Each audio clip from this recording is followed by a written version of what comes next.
তো আজ এই যে মেশিনটা দেখতে পাচ্ছেন, এই মেশিনটা একটা খুব নিডি কাস্টমারের।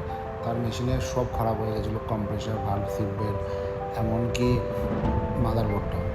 তো আমরা সব কিছু সারিয়ে মেশিনটাকে প্রায় রেডি করেছি এবং বিভিন্ন কানেকশানকে এখন বাইপাস করে চালানো হচ্ছে। তো মেশিনটা এখন টেস্টিং মোডে চলছে এবং আমরা মেশিনটা আরও কিছুক্ষণ চালিয়ে পেশেন্টকে আমরা হ্যান্ড ওভার করবো মেশিনটা। মেশিনটা এখন খুব ভালোভাবে চলছে, এটাই দেখে ভালো লাগে যে মেশিনটা আমরা রেডি করে দিতে পেরেছি। তো যারা কলকাতা এবং আশপাশের অঞ্চলের লোকেদেরকে যারা অক্সিজেন বাজার সারাতে চান তারা আমার সঙ্গে কন্ট্যাক্ট করতে পারেন। আমাদের কাছে অক্সিজেন কনসেন্ট্রেটের যাবতীয় পার্টস সিট পাওয়া যায়। তো এখন এই মেশিনের আমরা পিউরিটি দেখে নেবো কত পিউরিটি আছে। তো পিউরিটি খুব সুন্দর বাড়ছে, আমরা দেখতে পাচ্ছি 5 লিটারের মেশিনের মধ্যে পিউরিটি দিচ্ছে 90